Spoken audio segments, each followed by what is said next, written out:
Empezamos el tema de producción secundaria y ecología trófica. Bien, todo esto son principalmente los temas en los que vamos a tratar, ¿vale? Empezaremos con una definición de la producción secundaria, la relación que tiene la producción primaria neta y la producción secundaria, diferentes formas de calcular la producción secundaria, que no es muy complicada realmente. Entraremos con los conceptos de la ecología trófica, principalmente en las cadenas y las redes tróficas y los diferentes tipos que hay y la cuantificación de las mismas. El flujo de energía y el ciclo de la materia dentro de esas cadenas tróficas, las diferentes eficiencias energéticas que hay entre los consumidores, el esquema de flujo energético en los ecosistemas, las pirámides tróficas y después hablaremos un poquito de los controles bottom-up y top-down. Y por último haremos un rápido Kahoot, que son aproximadamente unas 10 preguntas referidas a todo el tema que vamos a ver hoy. ¿De acuerdo? Así que, por favor, no dudéis en preguntar. Vale. Lo primero que vamos a empezar es a recordar un poquito conceptos que habéis visto en el tema anterior. ¿Quién me podría definir qué es la producción primaria neta? Venga. Me voy otra vez. O sea, digamos la producción realmente útil o que se puede usar por las plantas, ¿no? Digamos, lo que es la producción bruta menos los gastos en metabolismo, en respiración y tal. Si no me equivoco, vaya. Va por ahí, pero es la que has dicho que es la que puede usar la planta. Es que no me ha quedado muy claro. Sí, digamos la realmente útil, no toda, porque hay alguna de esa producción primaria que se utiliza para los gastos de respiración y tal, sino digamos la asociada totalmente a la fotosíntesis. Vale, venga. ¿Alguien más dice algo? Es la tasa de fijación de energía por los organismos autótrofos, ¿no? Menos la que se pierde por la respiración. Exacto, eso es exactamente. ¿De acuerdo? Por eso he puesto la pistita esta. Es la fijación de energía por fotosíntesis menos las pérdidas por respiración. Con lo cual, la energía principal que viene por el sol hace, como habéis dicho, fija el carbono y es lo que se queda aquí, básicamente. Lo que se quema aquí es lo que queda disponible para los consumidores. ¿De acuerdo? O sea, lo que te faltó ahí, Luis, es decir, era simplemente eso, que la fijación menos la respiración es lo que realmente ya está hecho, que es lo que se va a poder ser consumido por los siguientes, digamos, niveles tróficos, ¿no? Hasta ahí claro, ¿no? Entonces, eso por un lado. Entonces, ¿quién me podría definir cuál es la producción secundaria, básicamente? A ver, ¿quién tiene una idea de qué puede ser la producción secundaria? ¿La realizan los heterótrofos? Exacto. Ya no sé más nada. Vale. La cantidad de energía que fijan los organismos heterótrofos a partir de la ingesta de los productores primarios. Va por ahí la idea, ¿vale? Pues bien.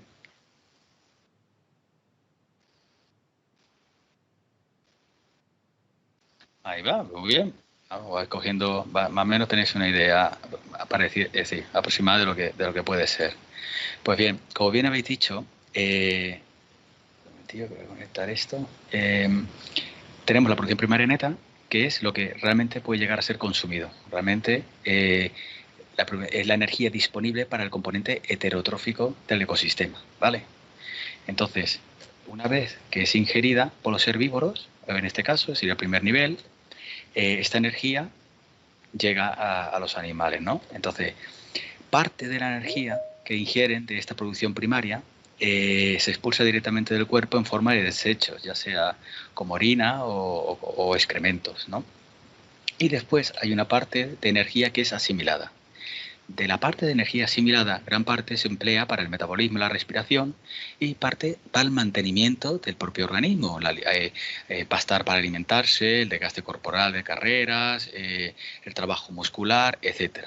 Entonces, aquella parte de la energía que sobra, que no se emplea ni para el metabolismo, ni respiración, ni para el mantenimiento, la mayor parte del mantenimiento, se pierde por calor, toda esta parte se pierde por calor, pues la parte que queda, que no es ni mantenimiento ni respiración, que es para exclusivamente el desarrollo de tejidos, o sea, el crecimiento del organismo y la inversión en descendencia, en reproducción, eso es lo que se denomina producción secundaria.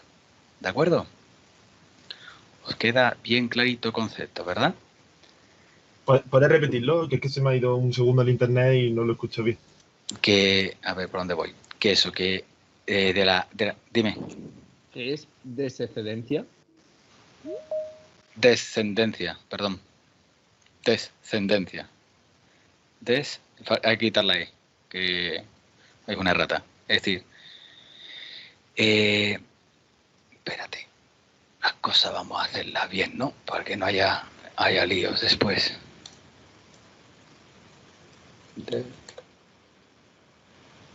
Mejor así no me reñéis, ¿vale? ¿Mejor ahora? Que lo que digo, Luis, que resumiendo, que de la energía que ingiere los heterótrofos, en este caso sería el primer caso, serían los herbívoros, parte se pierde y parte es asimilada. De la que se asimila se emplea para respiración y mantenimiento. Pues toda aquella energía que no se utilice ni para respiración ni mantenimiento del animal, que se emplea exclusivamente para el desarrollo de tejido, es decir, el crecimiento del animal y para descendencia, para la producción de la propia especie, esa energía es lo que se conoce como producción secundaria. ¿De acuerdo? Entonces... Vale, gracias. Nada. Al igual que la producción primaria, la tasa, es decir, la definición es que la tasa de producción de nueva biomasa por un organismo heterótrofo referido a unidades de superficie. ¿De acuerdo? Esto igual que en la producción primaria, es la cantidad de biomasa nueva, o sea, crecimiento de animal y reproducción por unidad de superficie.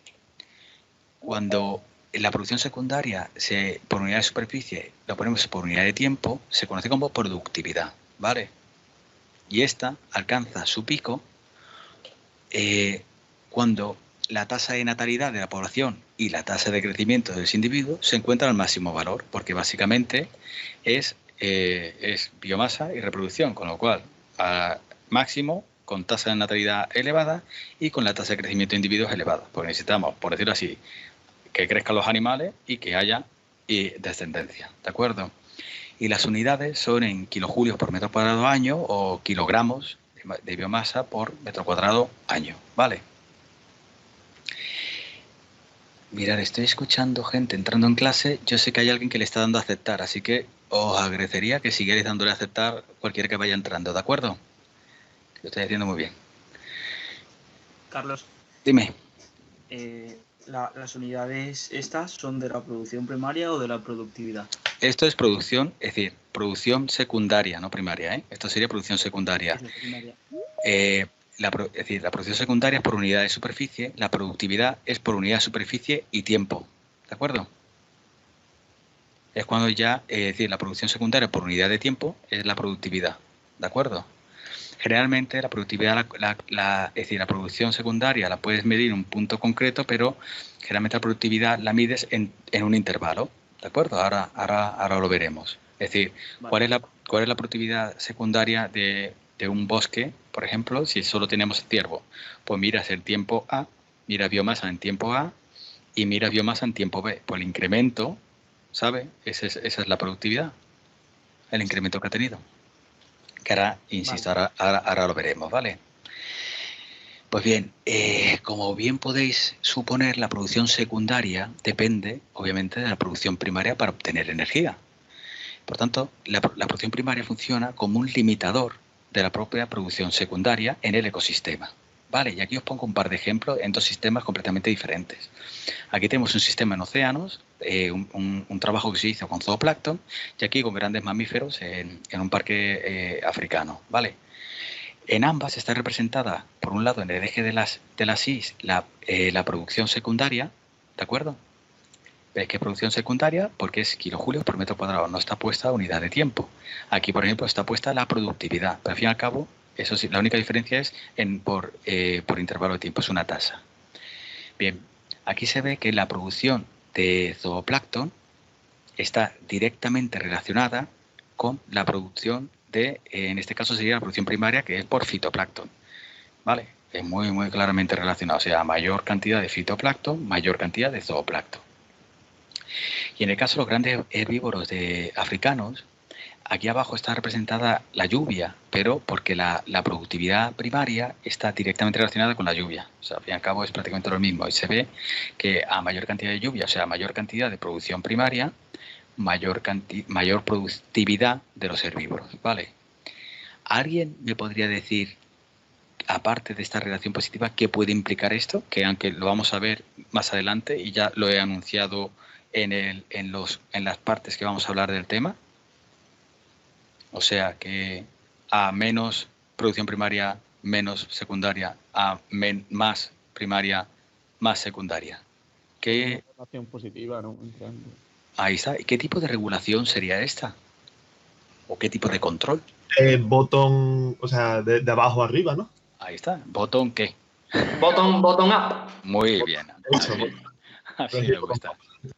Así me gusta. Pues como veis, en la mayor parte de las redes tróficas sí que existe una tendencia a que haya una regulación bottom-up. O sea, el flujo energético a través de los sistemas van por poblaciones de los productores primarios, controlan a los productores secundarios. ¿De acuerdo? Pero más adelante, como vamos a complicar un poquito más la película, vais a ver que con las redes tróficas las interacciones no son tan lineales y tan claras. Y de hecho cambia un poco. ¿Vale? Se vuelve un poquito más complejo el sistema. ¿De acuerdo? O sea, vamos a encontrar un poco, como bien sabéis, en la naturaleza se encuentra un poco de todo, ¿vale? Pero, entonces, ¿la regulación es bottom-up o no?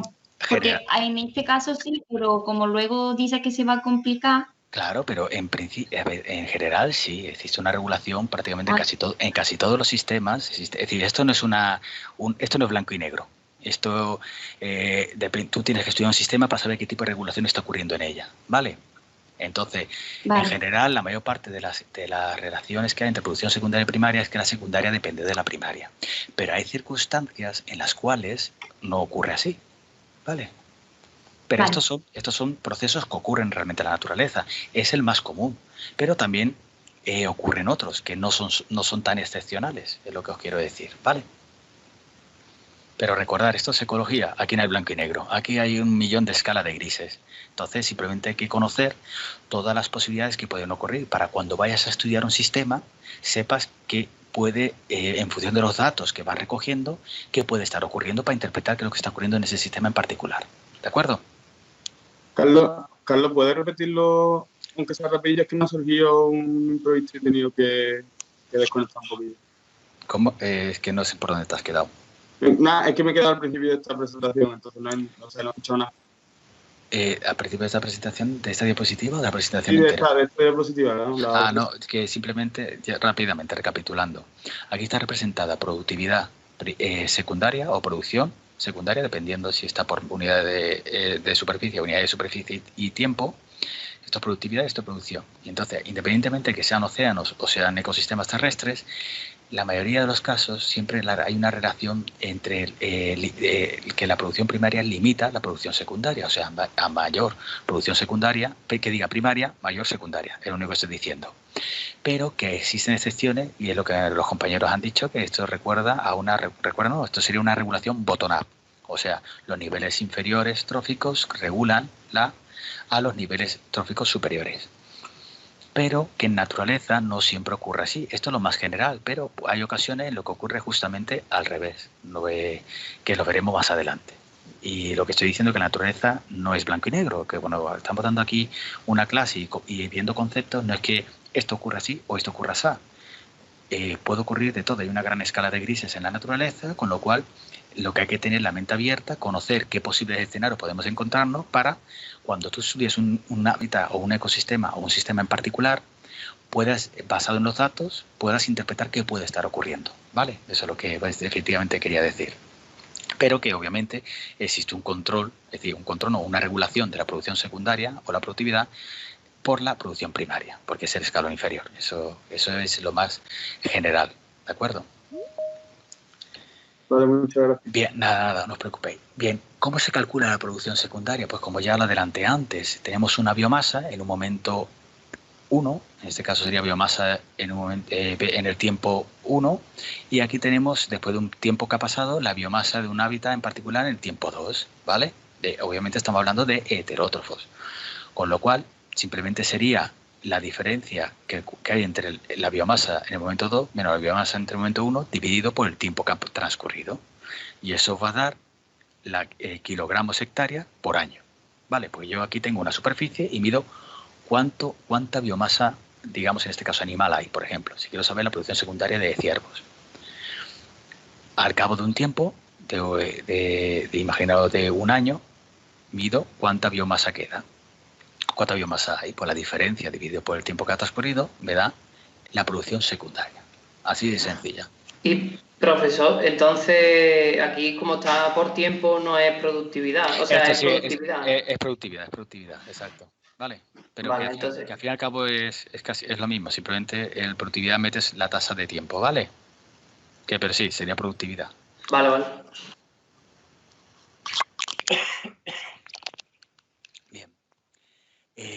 Y diréis, bueno, vale, pero ¿cómo medimos, qué cogemos? ¿Los ciervos y pesamos 1 a 1 o cómo se puede hacer? Pues sí, básicamente sería así. Aquí os pongo un ejemplo que es muy ilustrativo y más fácil de manejar, pero se puede hacer perfectamente. Mirad, este es un ejemplo de una libélula que lo que hace es, mirad, la tendencia de los individuos, esta es la densidad, ¿no? Tenemos aquí el eje de la que es densidad, y aquí tenemos diferentes muestreos que se han hecho a lo largo del tiempo, ¿de acuerdo?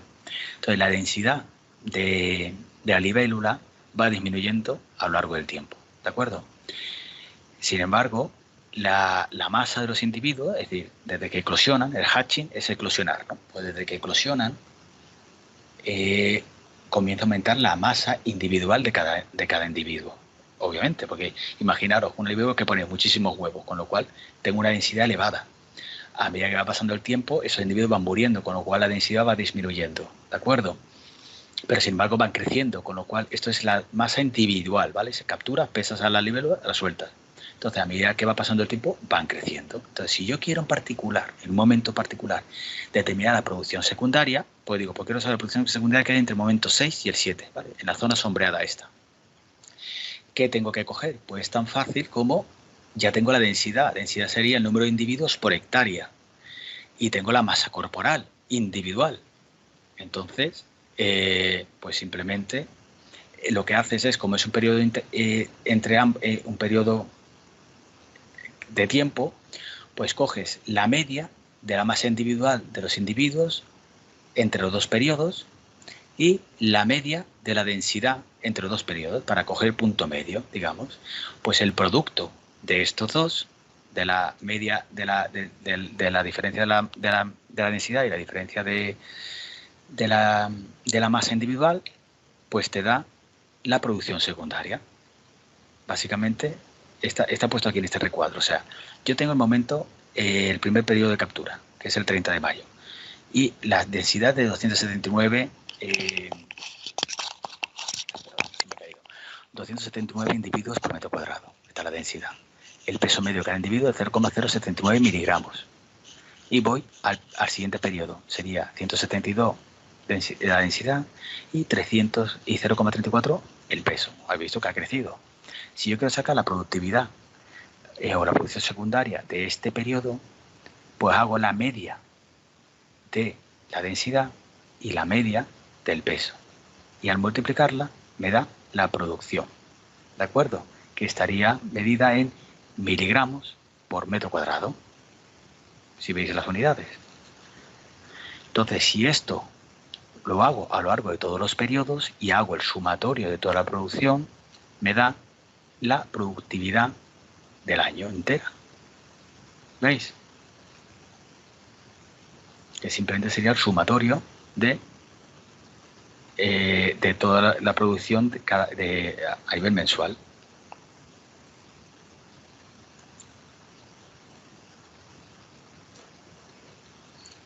Ese silencio es matador. No, es que tenía que revisar. Vamos, yo estaba mirando. No, pero es muy sencillo. Básicamente, simplemente mirar las unidades en que tiene que estar la productividad, que es kilogramo, hectárea, año, o dependiendo del organismo y la escala. En este caso estaría en miligramos, metro cuadrado y año. Es simplemente saber estimar cuántos animales hay por una unidad de superficie, o sea, la densidad, y tener una población, un muestreo de la población para saber el peso medio de los individuos. ¿De acuerdo? Pero Carlos, una cosa. Dime. Después, el que estaba hablando antes, que después pregunte, ¿vale? Dime. Lo de la NW que viene arriba en la tabla, ¿qué ha dicho que era? Míralo aquí en la tabla. La ñ realmente es que esto es la media de la densidad, ¿vale? Entre estos dos periodos, que es esta de aquí, ¿vale? Vale, Si tú vale. coges la densidad de periodo 1 y coges la densidad de periodo 2 y haces la media, ¿vale? Y te da la media. Porque tú lo que vas a es calcular la de producción entre estos dos periodos. La productividad entre estos dos periodos realmente, ¿vale? Vale, Entonces, vale. por eso coges la media. Y lo mismo con el peso, ¿de acuerdo? Coges la media del peso de los individuos. Coges, es que esto es, entre tamaño, la media del peso de todos los individuos que has capturado es 0,76. En el 13 de junio, la media de peso de todos los que has cogido es 0,34. Para sacar la producción de este periodo, o sea, en producciones, ¿cuánto ha incrementado? Entonces, coges lo que es la media, para saber la media de producción de este periodo en concreto. Veis que está entre medias. Y así con todos ellos, ¿vale? Vale, vale. Pero la producción... Bueno, el otro alumno que quería que estaba comentando algo. Sí, yo, Brian. Vale, ya dime. En esta diapositiva, el cuadro este solamente lo plasma de un solo año, ¿no? Claro. Esto es un solo año de muestreo. Si hubiera más años, simplemente se suma.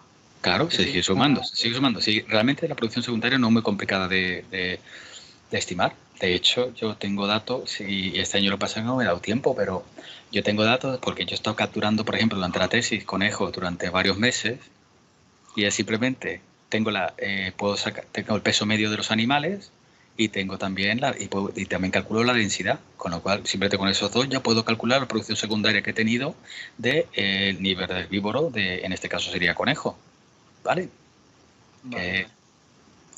Bien, aquí tenéis otro ejemplo, pero fijaros que la producción obviamente es variable a lo largo del año, obviamente. Incrementa, en este caso, en estas tres especies de libélulas, incrementa más en un periodo y después disminuye. Que va en relación con la producción, está relacionada obviamente con el número de individuos y la reproducción. Especies que tienen un pico de reproducción concreto, por ejemplo los conejos también, que se producen principalmente entre finales de enero y primavera, pues donde tiene la mayor productividad. Y después ya decae, obviamente. ¿Vale? O sea que es algo cíclico también, ¿de acuerdo? Y esto simplemente es un ejemplo para demostraros con libélulas. Yo es que este año no me ha dado tiempo, pero el año que viene mi intención es poner más de animales, porque hay muy pocos trabajos hechos de productividad, la verdad. Muy pocos. Generalmente son trabajos antiguos, con lo cual es interesante manejar datos actuales. Bien. Una pregunta, Carlos. Sí. En la diapositiva anterior, al tener unidad de tiempo, ¿sería productividad o productividad? Es que pone producción. No, yo te digo en la siguiente, en la que habías puesto de... Sí, no, lo aclaré antes. Si tiene unidad de tiempo es productividad, ¿vale? Vale. Que básicamente es lo mismo. A ver, no liaros con eso. No quiero confundiros con los títulos, pero piensa, producción secundaria es producción. Y si le metes una unidad de tiempo debajo, es productividad, porque no deja de ser una tasa de producción secundaria. Sí. ¿Vale? O sea, no pasa nada. Prácticamente estáis hablando del mismo concepto, ¿de acuerdo?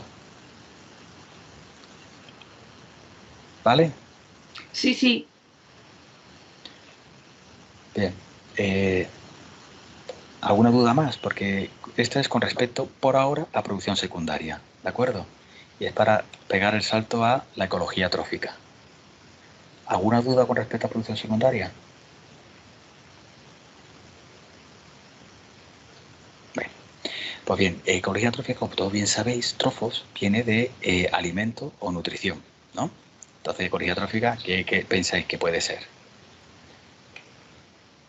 Os lo adelanto. ¿Alguien pensaba en esto?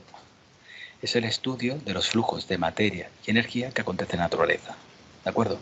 Porque tenéis que pensar el ecosistema no como yo me como a uno o otro me come a mí. Es realmente, no como alimento, sino es todo flujo de materia y de energía entre los diferentes niveles que encontramos. ¿De acuerdo?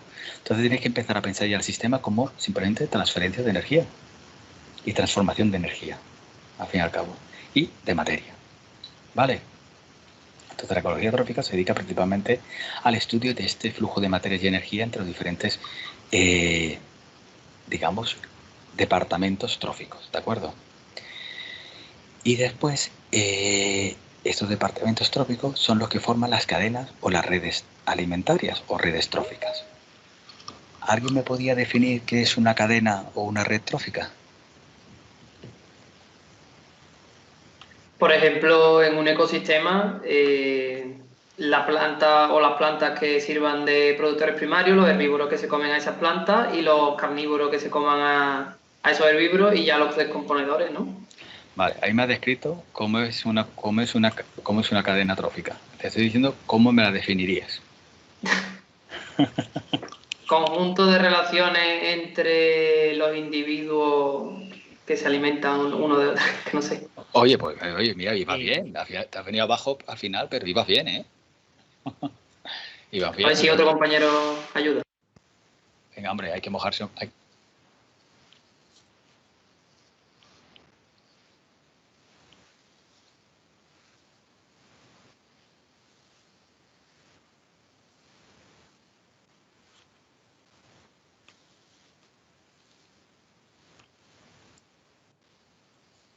Entonces, los descomponedores no están en redes tróficas ni cadenas tróficas, ¿no? Porque si solo es una planta y el que come la planta. Pero sería una cadena, un flujo de energía y materia que se da entre todos los organismos que hay, ¿no? En los diferentes niveles. Ahí está. Estamos hablando de definición de cadena trófica o red trófica, ¿vale? Así que por eso tenemos que englobar a todos los organismos, ¿de acuerdo? Entonces, ¿a qué os parece esta? Son todas las secuencias ordenadas de organismos en las que unos comen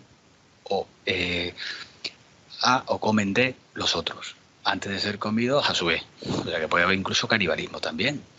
Dichas cadenas tróficas relacionan el nivel de producción con ciertos números de niveles de consumo o trófitos. Y estos se dividen en una serie de estadios jerarquizados.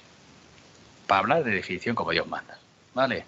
Pero básicamente la idea la tenéis todos, que es importante.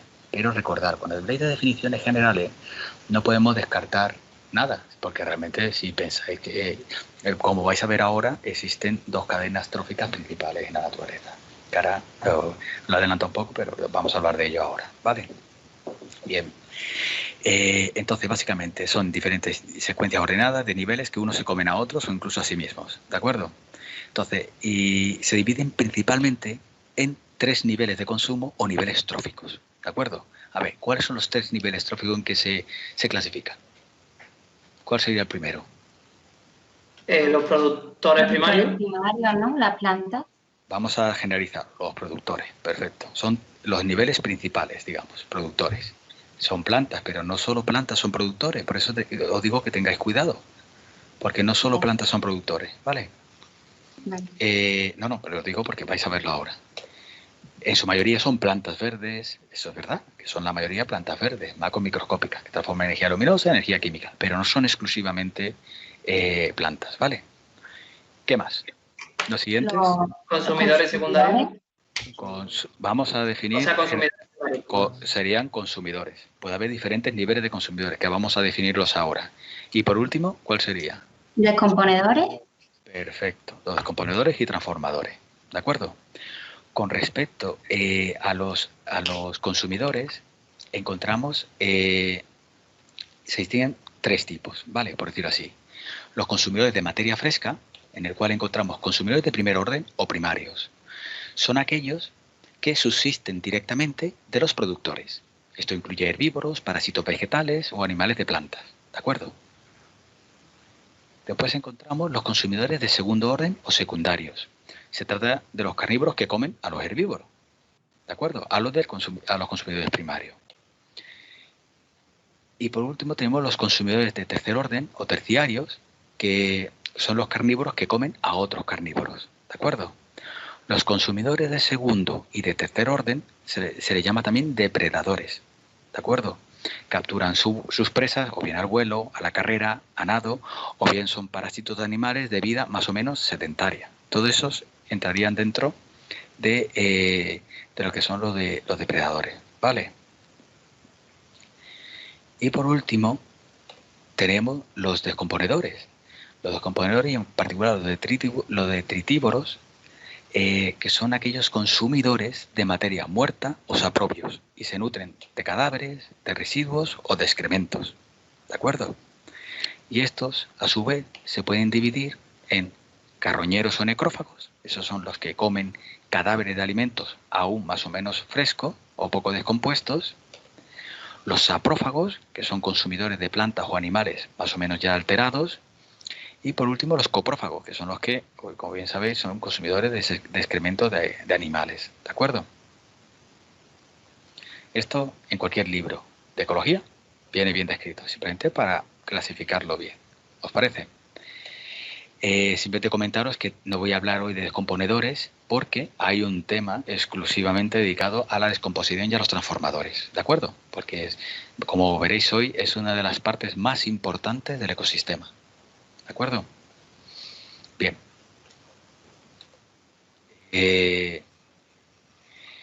¿Alguna duda por ahora? Sí, yo tengo una duda. Hemos dicho que los consumidores de tercer orden son carnívoros, que los de primer orden, si no me equivoco, son herbívoros, y los de segundo orden... Los de segundo orden son los que están entre medio de los herbívoros y los carnívoros. Es decir, los de segundo orden son los que se alimentan de los herbívoros. Y los del tercer orden son los que se alimentan de los carnívoros. Entonces los de segundo orden son carnívoros, ¿no? También. Los de segundo orden pueden ser, sí. De hecho, lo he dicho antes, que los de... Aquí está. Vamos a ver, que los consumidores de segundo y tercer orden, bueno, se les conocen como depredadores, ¿vale? Son depredadores que capturan a sus presas. Entonces, no tienen, los carnívoros son, precisamente serían los del tercer orden, ¿vale? En general. ¿De acuerdo? A ver, todo esto ahí, cuando vais con animales, después vais a ver, cuando vayamos a la red estrófica, hay interacciones de todo tipo. Y un consumidor secundario puede ser terciario. ¿Sabéis lo que os digo? Entonces, esto es por definición. El que come un herbívoro es un secundario. Pero si el herbívoro es otro mamífero, puede convertirse también en terciario. ¿Vale? Que cuando un animal le pones una etiqueta, no siempre va a tener que ser ese, sobre todo cuando ya vamos a depredadores superiores, ¿de acuerdo? A medida que vamos subiendo con los depredadores. Vais a ver que por eso digo, esto es un ciclo sencillo, es para explicarlo de manera más clara, es decir, son depredadores, pero principalmente los terciarios son, los terciarios realmente son los carnívoros, pero si el primer consumidor primario, en vez de ser un grillo, es un conejo, el consumidor secundario que se va a comer el conejo, este es carnívoro. O sea, no tiene nada que ver una cosa con otra. ¿Entendéis? Estamos hablando de niveles tróficos. ¿Quiénes son los consumidores primarios? Independientemente de sean invertebrados o vertebrados. ¿De acuerdo? ¿Me escucháis? Que estáis mezclando dos cosas diferentes. Una cosa son carnívoros y otra cosa, es decir, ten en cuenta que un consumidor primario puede ser una lombriz y un consumidor secundario puede ser un insecto que se coma ese lombriz. ¿Entendéis? Sí, está claro. Vale. A ver, cuando hablo de consumidores, no estoy mezclando, no estoy hablando de carnívoros, a ver, ¿qué más me estabais diciendo? Es decir, carnívoros o no carnívoros. Lo que estoy diciendo es que un consumidor primario es el que come estrictamente a productores, independientemente de cuáles sean esos. El consumidor secundario es el que se come al consumidor primario. Vale. Y el consumidor terciario es el que se come al consumidor secundario. Vale. Los secundarios y los terciarios son depredadores, pero insectos depredan sobre otros insectos. Es decir, el depredador es el que captura a un animal vivo, porque lo que comen animales ya muertos son carroñeros y entran parte de los transformadores o descomponedores. Por eso digo que no mezcléis cadena trófica, con los diferentes niveles de cadena trófica, con los diferentes grupos animales, ya sean carnívoros o no, o sean herbívoros. ¿Sabéis lo que os digo? Vale. Sí, vale. Sí. Eso que son, estamos hablando de cadenas tróficas, ¿de acuerdo? Y una cosa, ¿transformadores y descomponedores sería lo mismo o los transformadores son los carroñeros y los descomponedores ya? Los transformadores y descomponedores se dividen en carroñeros, saprófagos y coprófagos. Todos estos lo que hacen es coger materia muerta y la transforman. ¿Vale? Vale. ¿De acuerdo? Creo que sí. ¿Crees que sí? Es decir, sí. Es que yo lo que quería que a lo mejor los transformadores eran los carroñeros y los descomponedores, por ejemplo, a lo mejor los coprófagos o algo así. Sí, bueno, pero se mete todo el mismo grupo, ¿vale? Básicamente son todos los que comen materia muerta, ¿vale? Se alimentan de materia muerta. ¿De acuerdo? Sí. Bien. Entonces, aquí es lo que os quería comentar. En la naturaleza existen dos cadenas tróficas principales, ¿de acuerdo? La cadena trófica de los herbívoros y la cadena trófica de los descomponedores, ¿de acuerdo? Entonces, como veis, por eso digo que no podemos olvidarnos de la cadena que tenemos aquí, de los detritívoros o descomponedores, ¿vale? La distinción entre ambas surge por la fuente de energía para los consumidores de primer orden, en este caso los herbívoros o los herbívoros descomponedores, ¿vale? ¿Cuál es la diferencia? Eso, la base de la energía. En el caso de los herbívoros, la fuente de energía es la biomasa de las plantas vivas, la producción primaria neta, mientras que en los detritívoros es la materia muerta. Es la diferencia principal entre las dos cadenas, ¿de acuerdo? Porque todos tienen después sus herbívoros y tienen sus carnívoros. Pero aquí es producción vegetal viva y aquí es producción, es decir, se alimenta de producción muerta, ¿de acuerdo? En el caso, por ejemplo, de herbívoros, pues serían pues todos los herbívoros que conocéis, ya sea ciervos, conejos, cualquier cosa. En herbívoros descomponedores, pues tenemos lombrices, tenemos caracoles, tenemos hongos, tenemos bacterias, ¿entendéis? Por eso digo que no significa que herbívoros tengan que ser vertebrados o tengan que ser carnívoros o tengan que ser una cosa u otra, ¿vale? Bien. Sin embargo, veis que el flujo va siempre hacia arriba, obviamente, como van todas las cadenas tróficas, ¿no? Pero las dos cadenas se encuentran vinculadas fuertemente. La fuente de energía inicial de la cadena trófica de los detritívoros, la fuente inicial de esta, constituye el suministro de materia orgánica muerta y desechos orgánicos. ¿De dónde vienen? Precisamente vienen de la cadena de herbívoros. O sea, a partir de que estos empiezan a morir o tienen sus desechos, es lo que alimenta a la cadena trófica de los detritívoros. ¿De acuerdo?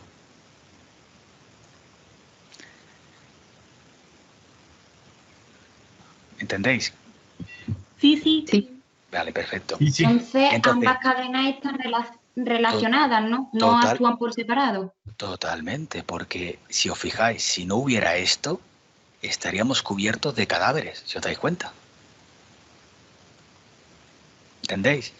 Pero hay otra diferencia, es decir, no solo hay una diferencia entre las dos cadenas por la producción, por lo que nutre a la base de la cadena trófica, sino que en el primer caso, el flujo en la cadena de los herbívoros es totalmente unidireccional. Pasa de un nivel basal al siguiente, de la energía al siguiente. La R es la pérdida por respiración. Cuando van muriendo, no se vuelve a reciclar, sino pasa directamente a la cadena de los detritívoros. O sea, es unidireccional el flujo de la energía. ¿Lo veis? Sin embargo, los detritívoros, el flujo de energía no es unidireccional, al contrario. Los desechos de materia orgánica muerta, en este caso, en cada uno de los niveles tróficos de los consumidores se reciclan, por lo que regresan como suministro a la caja de materia orgánica muerta. ¿Entendéis? Se va retroalimentando también a sí mismo.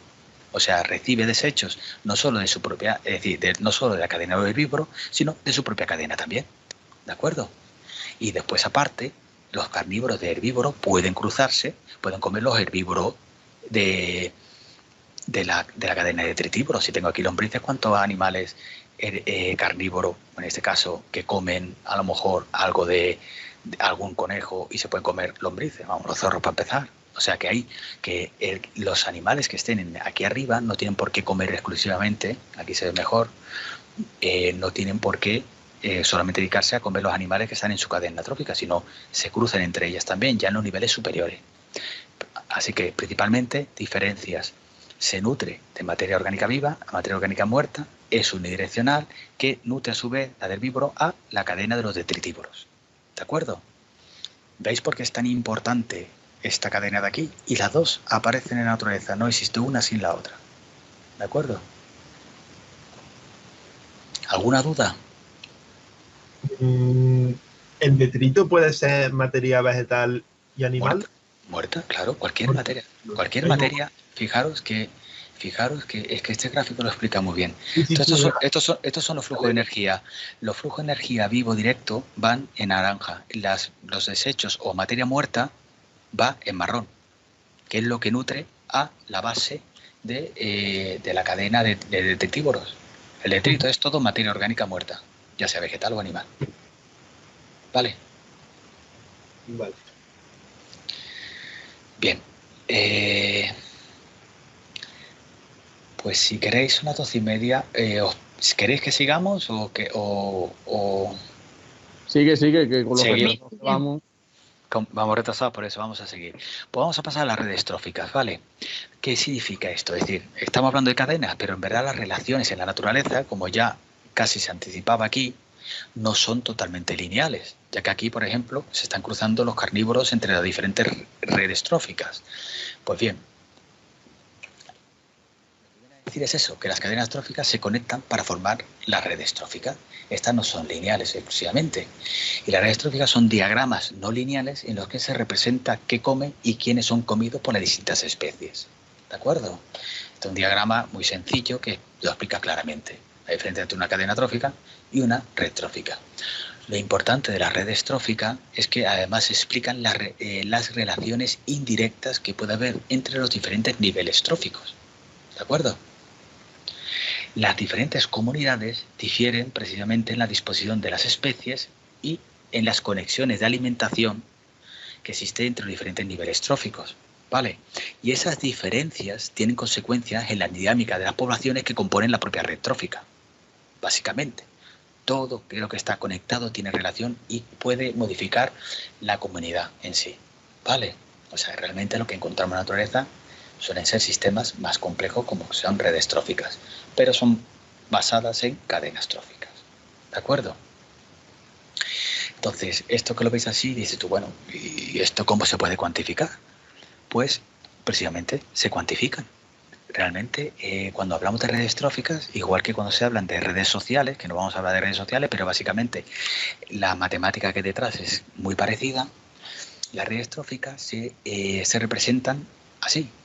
Cada nódulos son nodos que diga y barritas que conectan. Los nodos representan a diferentes especies, ¿de acuerdo? Cada línea de nodos representa niveles tróficos diferentes. Los más basales son más bajos y los más altos son más altos. Es decir, los básicos cuanto más para abajo vamos a nivel más básico. El más bajo sería el nivel productor.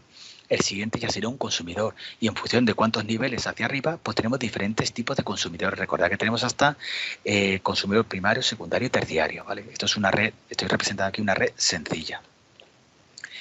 Y las líneas son las interacciones. Implica que las interacciones, estos dos interaccionan. No se pone una flecha en principio porque tú al interaccionar hay interacción entre los dos, con lo cual se supone que hay interacción entre ambas. Cuando ya hablamos, más adelante lo enseñaré en otra figura, de flujo de energético, ya sí se pone una flecha, porque el flujo energético va de una especie trófica productora a el consumidor siguiente. ¿De acuerdo? Entonces, ¿cómo podemos cuantificar las redes tróficas? Pues la forma en la que las especies están conectadas dentro de una red trófica tiene implicaciones tanto para la estructura de la red como la dinámica de la propia comunidad, más allá de interacciones que tenga directas entre los depredadores y las presas. Y una forma que mide las diferentes redes tróficas y las comunidades, cómo difieren entre ellas, es el grado de conectancia, ¿vale? ¿Y qué es la conectancia? La conectancia es una forma de describir cuántas uniones posibles se presentan en una red trófica. Las conexiones son siempre las líneas, como he dicho antes, y que unen a un consumidor o a un consumido, ¿vale? Entonces, en este caso, la conectancia, que es C, es igual a lo que viene aquí, L por S menos 1 menos 2. Vais a ver que va a ser muy sencillo. L es el número de conexiones que hay en la red. En este caso, ¿cuántas conexiones hay en esta red? 3, ¿no? 3, muy bien. Está fácil, ¿verdad? ¿Cuántas especies hay? 4. 4. 4. Perfecto. Estáis todos atentos. Bien, pues vamos a...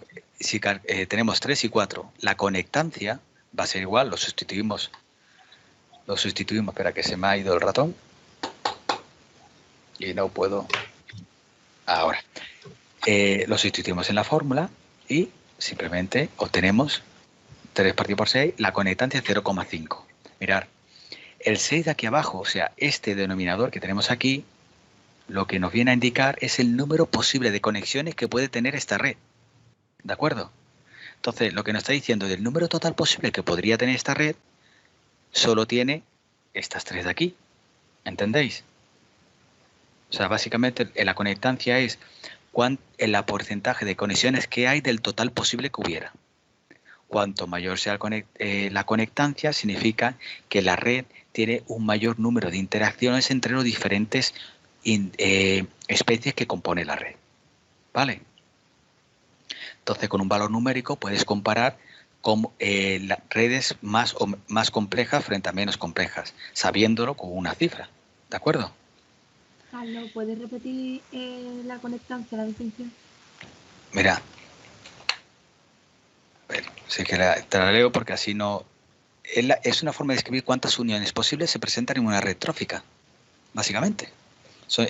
Es el número de uniones posibles que puede haber una red trófica. Es decir, describes la que hay. Es decir, bueno, realmente es la proporción de conectividad que tiene tu propia red. Y es el cociente entre el número de conexiones que tienes dividido por el total posible de conexiones que podría tener. ¿Vale? ¿Y cuanto mayor era la conectancia, qué significaba? Pues mayor conectividad tiene tu red, o sea, mayor interacción hay entre diferentes especies y niveles tróficos.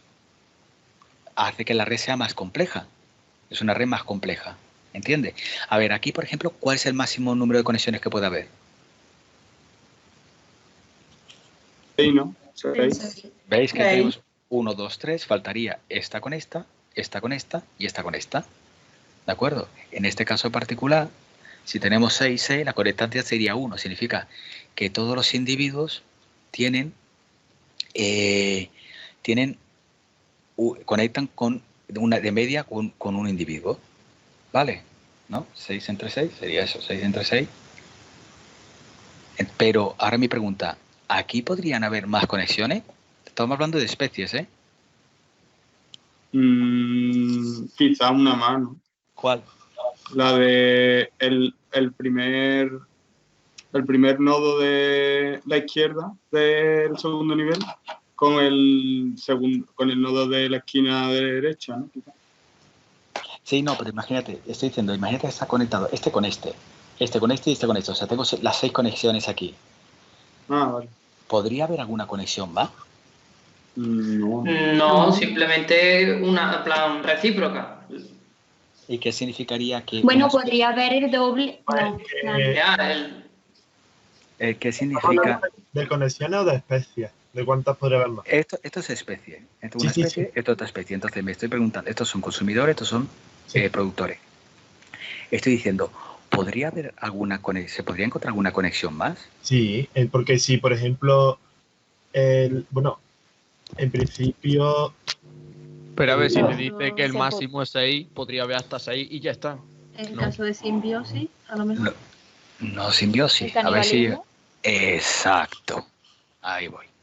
Es decir, la conectancia no tiene en cuenta... Es decir, el cálculo de número de conexiones tiene en cuenta el número de conexiones que puede haber entre diferentes especies y niveles. Pero no tiene en cuenta el canibalismo, que podría ser otra conexión. Es decir, esta especie se alimenta de su propia especie. Con lo cual aumentaría la complejidad, sería por encima de 1 la conectancia. O sea, que la conectancia no tiene, el máximo no es 1, puede ir a más. ¿Vale? ¿Entendéis? Sí. Vale, bien.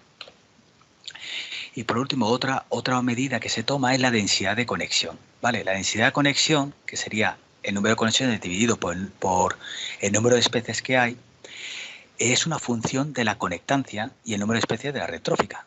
La densidad de interacciones de una red trófica proporciona una medida de la complejidad que tiene la comunidad. Los sistemas muy conectados tienen muchas conexiones de un número dado de especies. ¿Vale? Entonces, estos son parámetros que cuando tú los calculas, lo que hace es describir cómo es esa red trófica que tienes. Es decir, es poner números a un montón de interacciones. De, bueno, ¿y cómo lo estudio? ¿Cómo va variando? Pues simplemente midiendo estos parámetros. Pero después, aparte, hay otros muchos más. Está la conectancia, pero tienes también otros parámetros que no voy a entrar, el betweenness, la centrality, ¿sabes? Son otros parámetros que se utilizan en redes tróficas, pero no vamos más allá. Simplemente que lo que quiero es que por lo menos tengáis una noción de que esto existe y puede volverse todo lo más complejo que queráis. A ver, rápidamente, si la densidad de conexión es L partido entre S, ¿cuál sería la densidad de conexión aquí? De esta.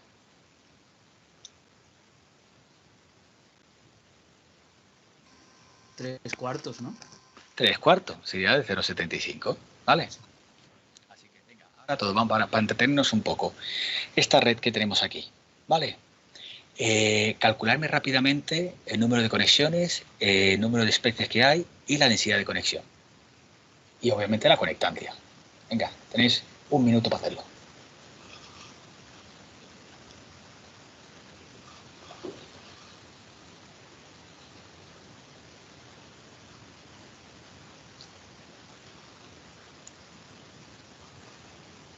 ¿6/15? ¿Cómo has dicho? La conectancia. Sí. 6/15, vale. Sí, partido de 15, ¿no? Ahí está. ¿Y la densidad? 1. Muy bien. Vale. Y ahora os voy a lanzar una pregunta.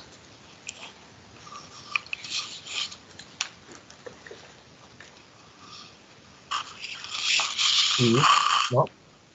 Yo diría que porque la 3, por ejemplo, y la 6, porque si se supone que... Bueno, sí, la 3 y la 6. Vale. ¿Quién más dice algo? El que has preguntado. La pregunta que viene ahí abajo. ¿Hay alguna especie omnívora en esta cadena o red trófica? La 3 y la 6, como ha dicho Luis, ¿no? Sí, solo estoy esperando, son opiniones y estoy esperando a ver si hay alguna más que difiera. ¿O no? La 2 y la 5 podría ser. Venga, los que han dicho 3 y 6 piensan que es la 3 y la 6, por tanto piensan que la 2 y la 5 no es. En lo que habéis dicho 3 y 6, ¿le podéis explicar a la compañera por qué la 2 y la 5 no son omnívoros? Porque, o sea, la 2 podríamos considerarlo como... Bueno, los niveles más bajos son los productores, ¿no? O sea, la 1 y la 4 serían los productores. Ahí está. La 2 y la 5 se alimentarían de estos productores, por lo tanto se podrían considerar como herbívoros. Los productores primarios son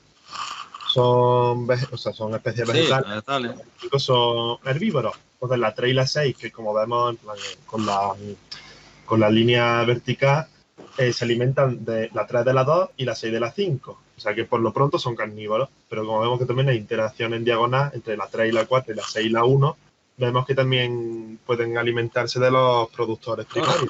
Ahí está. Especies vegetales. Profesor, es que como no vemos con las líneas, las direcciones, ¿no podría ser también que la 2 se pudiera estar alimentando de la 3? Claro, eso es lo que he pensado yo, pero es verdad que los primeros... Recuerda lo que he dicho. Entonces tiene que ir arriba, ¿no? Que las conexiones van de abajo arriba. Estos son niveles tróficos. Nunca se va... El flujo, recordad que lo he dicho antes, el flujo siempre es hacia arriba. ¿Vale? ¿De acuerdo? Es decir, el flujo va de la energía va de arriba, de abajo arriba, de abajo arriba. Estamos hablando de flujo de energía, o sea, el 2 al alimentarse de este, lo que está cogiendo la energía de este y está yendo para acá. El 3 al alimentarse del 2, la energía del 2 la está cogiendo y se la está llevando para acá. El 3 al alimentarse del 4, la energía del 4 la está cogiendo y la está alimentando hacia acá. ¿Vale? Interacciones en redes tróficas así no se ponen flechas porque aquí lo que estás diciendo, la interacción, es decir, cuando una interacciona con otra, no tiene sentido, estamos hablando de que hay interacción entre esas dos especies. Asumimos que va siempre de abajo a arriba, ¿de acuerdo? Ahora, hasta ahí queda resuelto, ¿verdad? ¿Qué ocurre cuando metemos ya flujos energéticos? Esto ya complicamos un poco más la cosa. ¿Veis otra vez? Esto es lo mismo, simplemente ya en un caso real, que es una red trófica de un bosque boreal canadiense. Tenemos los productores primarios, todos estos productores primarios, los consumidores primarios y los consumidores primarios y consumidores secundarios y diferentes. Bueno, dentro de los carnívoros pues tenemos diferentes tipos de consumidores, ¿no? Y veis todas las interacciones que puede haber entre ellas. Y aquí ya sí que es flujo energético que va de una a otra, ¿de acuerdo? O sea que, como digo, esto se puede complicar aún mucho más. Entonces, esto simplemente es la dirección de la red. Para hacer los cálculos que comentaba antes, simplemente se asume estos nodos y la conexión y si hay interacción o no, punto, se acabó. Otra cosa es ver la dirección la dirección y el del flujo y se puede cuantificar ese flujo, ¿de acuerdo? Aquí, por ejemplo, tenemos una red trófica de océano en el cual la flecha te va diciendo cuál es el valor de la ingestión. O sea, te está diciendo la producción de energía que va de un nivel a otro. ¿Veis? Esto ya sería una red cuantitativa. O sea, aquí ya vamos poniendo cada vez más complejo. Empezamos de un nodo, de una red de cuatro especies a que simplemente vemos interacciones que hay para ver la complejidad que tiene la red y aquí pasamos ya a cuantificar los flujos de energía en la dirección que va y cuánta energía va entre los diferentes niveles tróficos. ¿Veis? ¿Alguna duda? No voy a... También se refleja como la cantidad de energía entre ¿Qué pasa de esta especie en particular del nivel de productor a esta especie en nivel de consumidor? Perfecto. ¿Vale? Y así sucesivamente a los diferentes niveles. ¿Vale? Hemos empezado de más sencillo a dónde podemos llegar y más todavía. Y no pongo una imagen de redes complejas que se calculan hoy en día porque os moréis del agobio. ¿Vale? Carlos, una pregunta. Dime. ¿La conectancia entonces nunca tiene en cuenta el canibalismo? Sí, solo que lo que no suma me saldrá el numerador, el denominador, lo que no tiene en cuenta es el canibalismo, pero el canibalismo si tú lo cuentas como conexión, ¿entiendes? ¿Entiendes lo que te digo? Vale. Que aquí hubiera canibalismo entre esta especie, aumentaría el número de conexiones, pero no me cambia, pero el numerador no lo tiene en cuenta. Porque es la misma especie, ¿entiendes? Pero sí me aumentaría el número de conexiones que hay. Entonces, lo que sí te dice que hay un incremento en la complejidad de la red. ¿Vale? ¿Y el canibalismo cómo lo conectas aquí? La flecha, Sería un loop. ¡Pum! ¿Ves? ¿Cómo se interpreta, cómo se dibuja en una red? Sería una flecha que sale del mismo y acaba en el mismo. Ah, vale. Vale, gracias. Bien. Pasamos. ¿Claro hasta ahora? ¿Seguimos? Sí. Bien. Pues bien, pues pasamos, ya hemos entrado en todo el flujo de energía que pueda haber y simplemente comentaron dos características principales del flujo en que hemos dicho que, al fin y al cabo, las cadenas tróficas no deja de ser energía y materia que va pasando a lo largo de toda nuestra red o cadenas tróficas, ¿de acuerdo?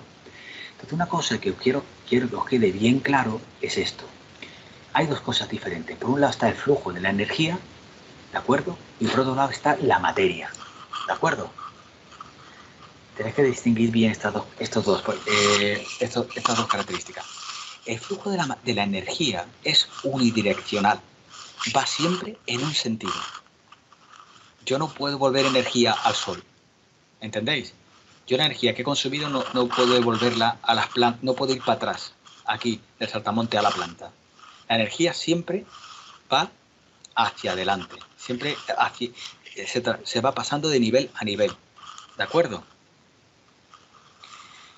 Sin embargo, la materia es un ciclo cerrado, es decir, la materia se va transformando según en qué nivel trófico y vuelve otra vez al inicio.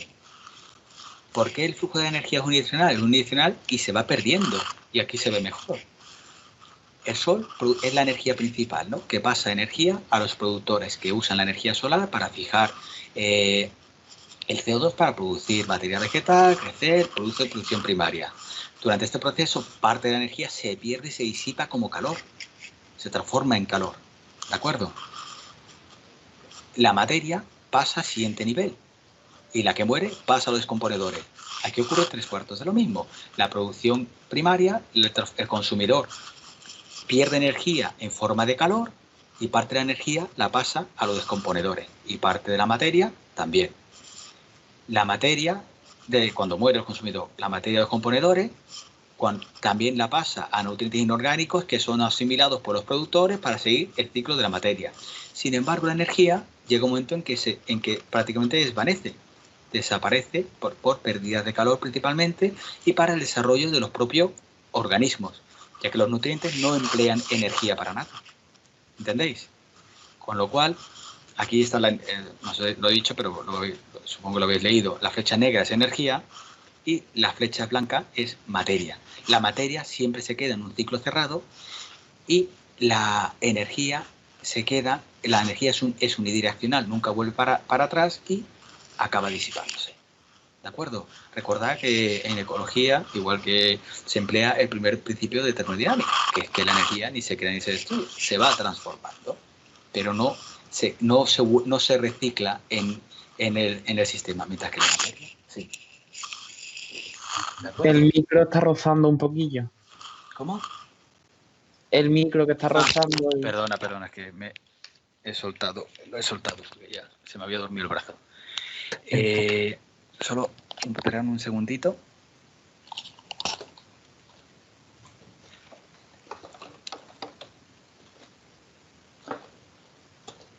Estoy arreglando un lío de cables. Ahora. Bien. ¿Alguna duda? Vale, pues mirar. Vale, perfecto. Pues seguimos. Mira, por flujo de energía obviamente hay pérdidas, ¿no? Hay pérdidas, se va perdiendo hasta que prácticamente se pierde toda la energía. Y volvemos gracias a que está el sol, otra vez a cargar la batería y cerrar el ciclo. Entonces, para poder comprender estas pérdidas, ¿vale? Volvemos a retomar el ejemplo que os puse al principio, ¿vale? Hay que tener en cuenta todos los procesos que están implicados en la producción secundaria, que es el consumo, la ingestión, la asimilación, la respiración y la producción, ¿vale? Entonces vamos a intentar comprender o explicaros por qué realmente hay pérdida de energía. La materia se mantiene, pero la energía se va perdiendo. ¿De acuerdo? Entonces, mirad, imaginaros que el cuadrado este rojo es lo que se denomina un compartimento trófico. Es como si fuera el ciervo este de aquí. ¿De acuerdo? Imaginaros así. Es para explicaros un diagrama energético. Es más fácil de entender. Entonces, la P es producción. En este caso, Pn-1 significa la producción del nivel trófico inferior, ya que estoy en el nivel trófico N. Este sería el nivel trófico N y este el N-1. ¿Claro? Sí. Si yo escucho silencio, asumo que queda claro, ¿vale? Para no ralentizar. Entonces, yo estoy aquí. Este es mi ciervo, tengo mi producción primaria y... Perdón. Y entonces, de la producción primaria, parte se ingiere y, como bien sabéis, parte no se consume. La parte que no se consume, al final muere y va por otra vía. Hasta ahí, claro, ¿verdad? Y la I representa la ingestión del nivel trófico N, donde estoy. Bien, entonces, de lo que ingiero, que diga, parte va a desechos, W viene de waste, son los desechos, orina, heces del nivel trófico N, y de la ingesta se asimila cierta cantidad que está representada por la A.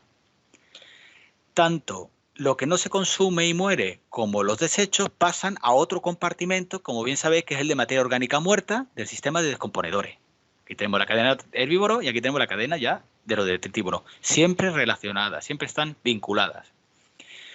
De lo asimilado que tengo en mi departamento,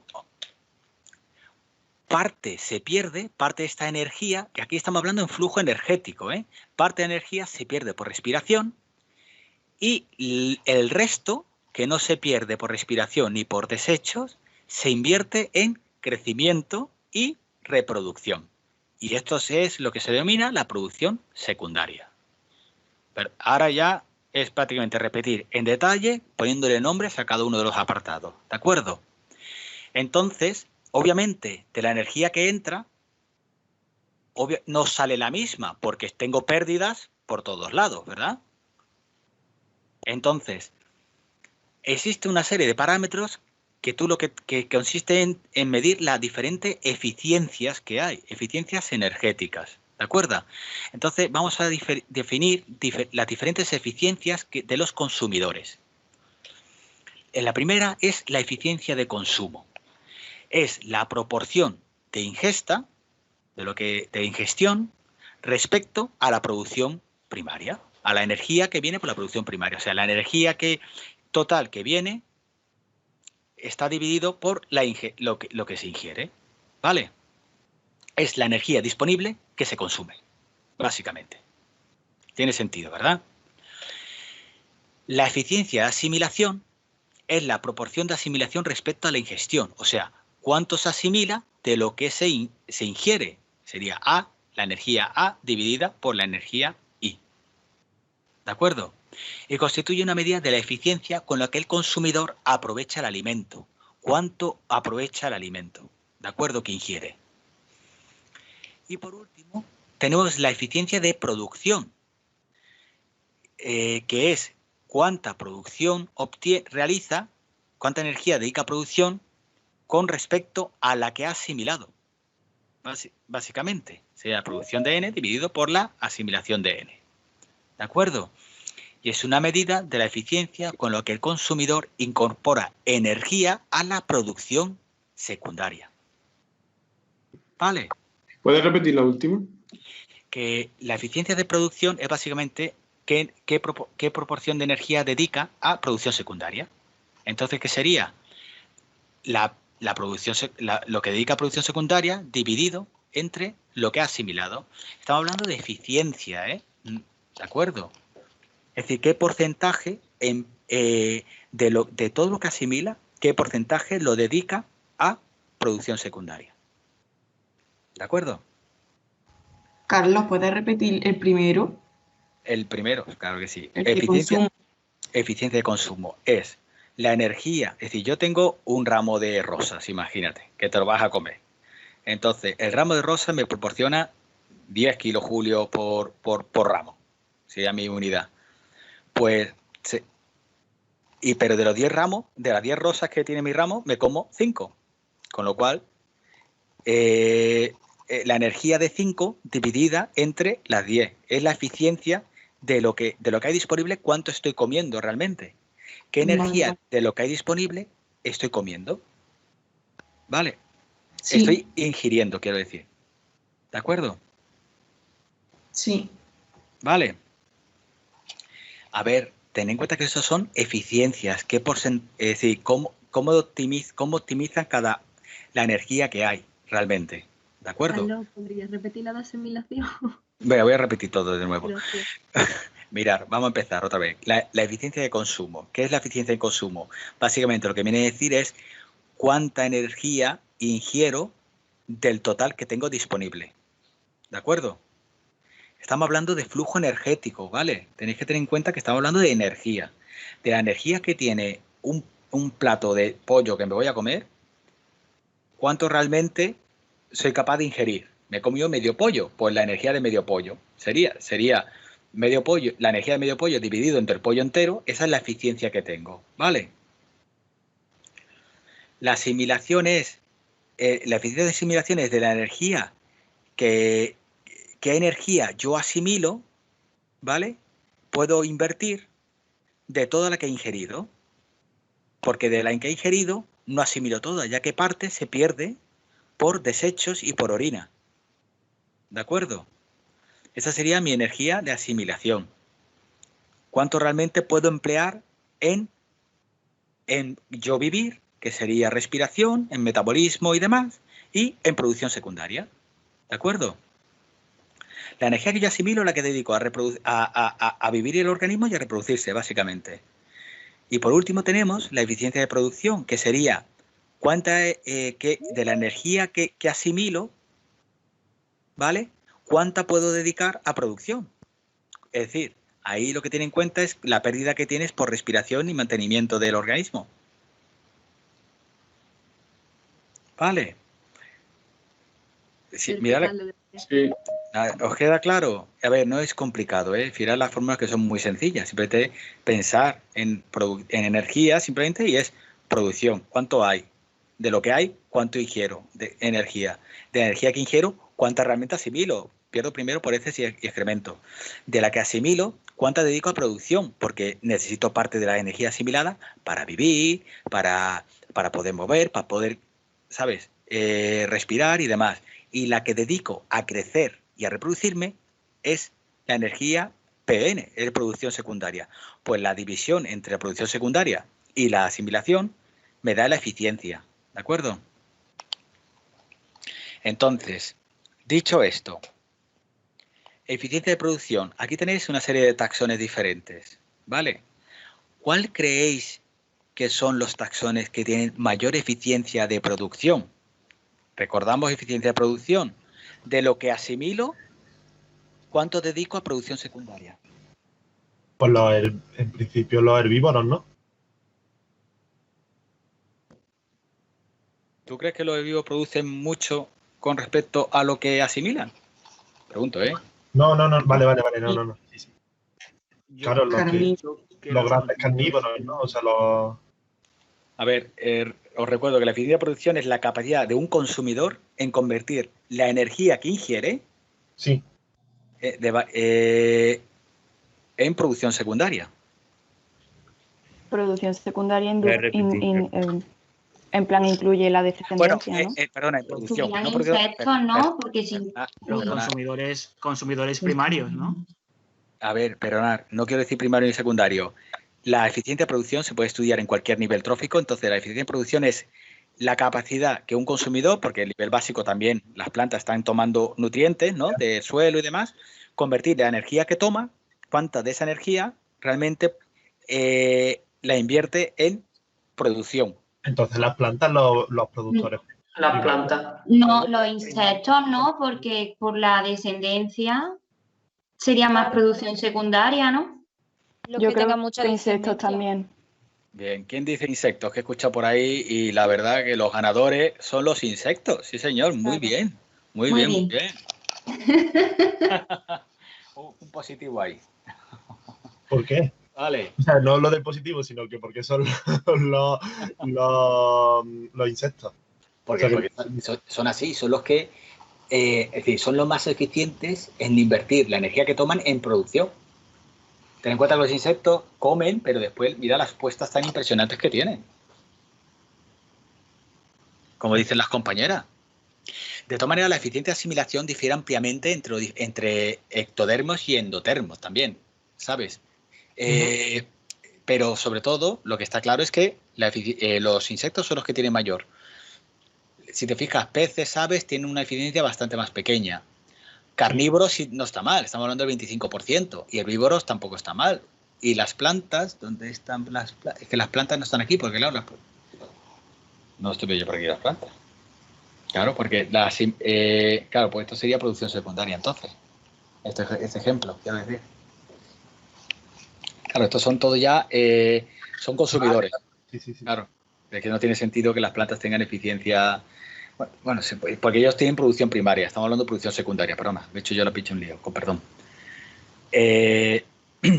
Vale, y dentro de los ectodermos, esto es una cosa que os quiero decir, ¿qué pensáis? Entre ectodermos y endodermos, ¿cuál creéis que son más eficientes? Que tiene una mayor eficiencia de asimilación. Pues ¿Los carnívoros? los ectodermos no, porque no tienen que utilizar esa energía para regular la temperatura.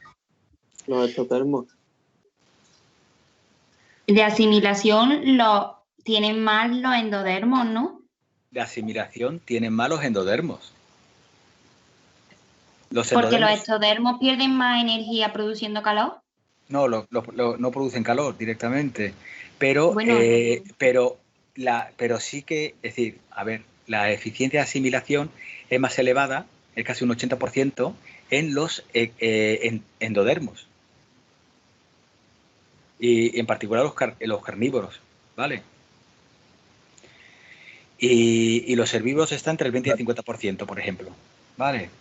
Pero tienen mayor eficiencia los endodermos de asimilación, o sea, me estoy yo ya liando con vosotros, de asimilación, o sea, de lo que asimilar, de lo que ingieren, ¿cuánto asimilan? Recordad que los herbívoros, ¿cuánta hierba tienen que comer para poder asimilar energía? ¿Vale? Los carnívoros son mucho más eficientes a la hora de asimilar la energía de lo que comen. ¿De acuerdo? Sí. Pensar que es energía, ¿vale? No estamos hablando de alimento, es decir, de cuánto estoy comiendo, sino estamos hablando de la energía. ¿De acuerdo? Ten en cuenta que los herbívoros tienen que pasar, es decir, tienen varios estómagos, tienen que pasar varios procesos de fermentación y al final la eficiencia energética es muy baja. Los carnívoros, alimentarse de organismos altamente energéticos y aparte estar evolucionados para ello, asimilan bastante mejor la energía. ¿Por qué? Porque además es necesario que sean mucho más eficientes porque tienen que mantener una temperatura. Si no fueran eficientes a nivel de asimilación, no podrían ser endotermos, ¿entendéis?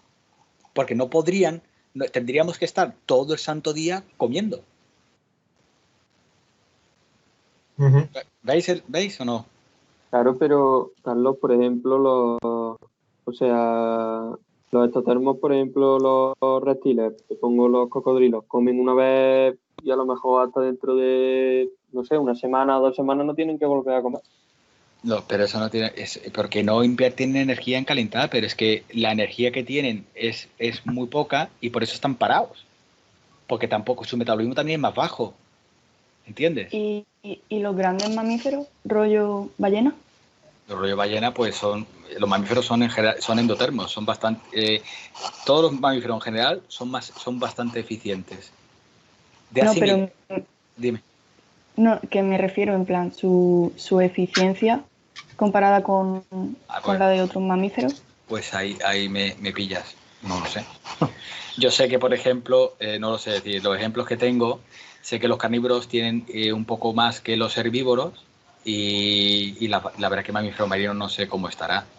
Pero los mamíferos en general, para que te hagas una idea, los mamíferos en general están entre el 20 y el 50% de eficiencias de asimilación. Van bien, para que te hagas una idea. No sé si aquí, en este ejemplo, de otros mamíferos vendrán por ahí qué mamíferos serán. ¿De acuerdo? Pero no sé, pero lo voy a buscar porque es curioso cuánto podría ser. Carlos. Dime. Yo es que no entendí muy bien la diferencia entre, o sea, lo de la eficiencia energética en cuanto a endodermo y ectodermo. A ver, un endodermo de lo que come, la energía que tiene prácticamente extrae, imagínate, no extrae todo, está extrayendo un 25%, ¿de acuerdo? Pero otros vertebrados ectodermos extraen menos energía, es lo que te quiero decir. Son menos eficientes a la hora de extraer esa energía. Los endotermos asimilan mejor. Y de hecho es una evolución que han tenido porque exprimen mejor la energía que tiene de lo que está comiendo. Porque tienen un gasto extra al mantener la temperatura del cuerpo. Vale. Los O sea, ectodermos no tienen necesidad de asimilar tan bien porque no invierten energía en calor. Entonces, lo poco que asimilan lo invierten en su mantenimiento, porque el calor ya se lo da el sol. ¿Vale? Vale. Que esto es descriptivo, esto es así. Es así por temas fisiológicos de los diferentes taxones, ¿vale? Simplemente era comentaros que hay una diferencia entre uno y otro, ¿vale? Mirad, esto es un ejemplo, ¿vale? En el que es el diagrama que os he puesto antes, ¿veis? Simplemente poniéndole valores, ¿de acuerdo? Y esto es un invertebrado herbívoro, ¿de acuerdo? Que ingiere la posibilidad de ingerir 1000, esto creo que son kilocalorías, sí, kilocalorías, ¿de acuerdo? Y mirar, de las 1000 kilocalorías que tiene disponible, solo ingiere 200, ¿vale? Ya ha perdido aquí 800. De las 200 kilocalorías, 130 se va en desechos y orina. Le quedan 70 que son asimiladas. De las 70 asimiladas, en vivir y pasárselo bien y respirar, 56. Y solamente en producción se dedica un 14. Este es un ejemplo, ¿vale? Un ejemplo real. Pero para que veáis que hay una pérdida bestial a medida que vas pasando por los diferentes grados de estadio del cuerpo y va reduciendo las diferentes eficiencias, ¿de acuerdo? Entonces, ¿cuál es la eficiencia trófica? La eficiencia trófica, es decir, existen diferencias en la eficiencia de consumo, así como la eficiencia tanto de conservación de energía, eficiencia de asimilación, de producción. O sea, los diferentes organismos se diferencian en diferentes tipos de eficiencia que tienen entre ellas. Habrá organismos que tienen una asimilación bastante buena, pero su ingesta es bastante mala. ¿Entendéis? Significa que, es decir, la eficiencia de consumo puede ser muy baja, pero después la asimilación puede ser muy alta. Es decir, yo como, de la energía que hay, tomo muy poca, pero de la poca que tomo, aprovecho prácticamente toda. ¿Entendéis lo que os quiero decir? Que estas eficiencias varían mucho entre las diferentes especies, ¿de acuerdo? Y entre los diferentes grupos de alimentación, ¿de acuerdo? Vale. Y estas diferencias influyen mucho prácticamente de forma directa en la tasa a la que la energía de un nivel trófico se transfiere al siguiente. ¿Vale? Entonces, para saber la tasa de energía que se transfiere al siguiente nivel trófico, hay una eficiencia que se llama la eficiencia trófica, que es básicamente el producto de las tres eficiencias que hemos visto antes. O, simplemente, algo más fácil todavía, el cociente entre cuánto dedico a producción y cuánta producción podía haber tomado. ¿Me escucháis? El cociente de el PN-1, que estaría aquí abajo, y es decir, el PN, lo que digo a producción, dividido por el PN-1. De los 1000 que llega a este nivel trófico, de los 1000 potenciales que puede llegar a este departamento trófico, solamente salen 14 para el siguiente departamento trófico. Carlos. Dime. Al empezar, o sea, cuando empieza con los 1000, esos 800 que no se consumen ni nada, ¿dónde se van? Lo que comenté antes, se va aquí, al compartimento de materia orgánica muerta y sistema de descomponedores. Básicamente, a la planta de reciclaje, a la cadena trófica de detritos. ¿Pero tanto? ¿Tanto? Vamos, tanto como tantísimo. De hecho, es decir, la mayor parte de la materia orgánica producida pasa por la cadena trófica de los descomponedores. Bien. ¿Vale? Para que os hagáis una idea. Para que os hagáis una idea de la importancia que tiene la cadena trófica de descomponedores. Vale. Tú fíjate la bestialidad de energía que va para descomponedores. Sí, tú imagínate, solo vete a los campos. Realmente la mayor parte de los campos, cuando se seca, es materia muerta, no se come. ¿Entiendes? Sí. Vale. Bien, pues para la eficiencia trófica esto significa que el 1,4% de la energía que viene de nivel trófico inferior, solamente el 1,4% pasa al siguiente nivel trófico. ¿Vale? En este caso en particular. ¿De acuerdo? Entonces, ¿qué ocurre? La eficiencia de transferencia de un nivel a otro se va reduciendo, obviamente. O sea, yo tengo aquí, esta gráfica está representada la energía y los diferentes niveles tróficos. Entonces, la energía potencial del primer nivel trófico, que llega, al siguiente llega menos, al siguiente tiene menos y al siguiente tiene menos y se va reduciendo. ¿De acuerdo? En el mismo nivel trófico, esto veis que es una pendiente, esto significaría la pérdida de energía por respiración. ¿De acuerdo? Y esta es la pérdida de energía en la transferencia entre los niveles tróficos. ¿Vale? Sí. Ya está. Y una cosa curiosa, y es que en ecología, ¿vale? En ecología, en términos generales, solamente un 10% de la energía almacenada como biomasa en un determinado nivel trófico se convierte en biomasa en el siguiente. ¿Vale? Significa el 10% de lo que invierte un nivel trófico en biomasa es el que emplea el siguiente nivel trófico en convertir esa biomasa al siguiente nivel. Yo eso no lo entiendo, Carlos. A ver, es decir, que la eficiencia que hay de un nivel trófico a otro es del 10%, básicamente. Que si yo tomo, no sé, si un organismo toma, yo qué sé, 20 de energía, al siguiente nivel trófico pasarían 2. Pasaría, ahí está, el 10%. Vale. O sea, que al final del todo, la energía, digamos, final de No, todo... es decir, espera, el 2%, ese 2%, es decir, de 20 pasaría a 2, significa que de lo que consuma el nivel trófico siguiente con respecto al anterior, solamente 2 dedicará a producción. Entonces, el último nivel ya apenas puede emplear nada de energía en producción, ¿no? Claro, el último nivel ya prácticamente... bueno, no es que... A ver, todo está equilibrado. Es decir, por eso hay muy pocos superdepredadores. ¿Entiendes? Sí. Porque no hay suficiente para mantener a más. Vale, vale. ¿Entiendes? O sea, que no va a haber nunca 22, porque si no cabería 0,001. ¿Vale? Pero que sí, que lo que... Es decir, de lo que consume un nivel trófico del anterior, solamente el 10% lo dedica en producción. De lo que consume un nivel trófico del anterior, solamente un 10% dedica a producción y así sucesivamente. Por tanto, la energía principal de 10.000 va reduciéndose de cada nivel dedicada a producción, solamente un 10% dedica a cada uno de ellos. Pero también hay variaciones, ¿eh? En general, si cogen la media general, la eficiencia trófica es de un 10%. Es decir, de todo lo que como, lo que dedico a producción es un 10% de lo que he comido. ¿Vale? Entonces, si cogemos, vale, ya tenemos más o menos claro las diferentes eficiencias tróficas que hay dentro de cada nivel trófico. Como veis, hay diferentes eficiencias tróficas dentro de cada nivel trófico. Y cogemos y calculamos todas esas eficiencias, ¿vale? Somos capaces de determinar de todos los niveles tróficos, herbívoro y detritívoro, somos capaces de conocer el flujo de energía de todo el sistema, de todo el ecosistema en conjunto. Y eso es lo que viene representado en esta gráfica de aquí.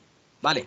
Aquí tenemos 4 ecosistemas. Aquí arriba es bosque, comunidad de plancton en océanos, una pradera, estos son terrestres, estos océanos, y esto es un arroyo. ¿De acuerdo? La diferencia principal, voy a ir ya un poco más rápido porque esto está sacado del Smith y es un ejemplo muy chulo, muy bonito, pero lo que quiero que veáis claro es que miréis ¿qué os llama la atención? Mirad qué os llama la atención. Rápidamente. Que son todos iguales, ¿no? Prácticamente. No, bueno, varía, por ejemplo, la respiración de unos a otros, las transferencias. A ver, hablar uno por uno, por favor. En unos, por ejemplo, la respiración es mayor, en otros varía la transferencia entre grupos, en unos es mayor y otros menor. Pero hay una diferencia brutal. Y en el ecosistema del arroyo se está produciendo una entrada a la materia orgánica muerta, mayor, que en las otras no está. Ahí está. Es decir, la diferencia principal entre ecosistemas terrestres, por ejemplo, y los arroyos es el aporte de producción primaria. El aporte de producción primaria a la materia orgánica muerta es muy baja, mientras que en los ecosistemas terrestres el principal aporte de producción primaria, es decir, el principal aporte de la materia orgánica muerta viene directamente de la producción primaria, mientras que los océanos no. ¿Vale?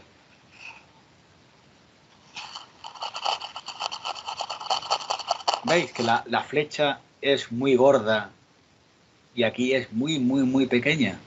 Más o menos las demás, las otras, más o menos, no difieren tanto, un poquito más de respiración, un poquito menos, pero la diferencia principal es que el aporte principal de la materia orgánica muerta no viene de la producción primaria en los ríos, viene de aporte de ecosistemas terrestres. Mientras que en el resto del sistema, sobre todo en los terrestres, el principal aporte de materia orgánica muerta viene directamente de la producción primaria. Porque los sistemas de herbívoros suelen ser bastante cortos en principio también. ¿Vale? No son tan eficientes. ¿Vale? Es lo que quiero que prestéis atención. ¿Vale? Pero como veis, se puede calcular todos los diferentes sistemas y comparar entre ellos. Bien, ya vamos a ir ya más. Esto simplemente es descriptivo.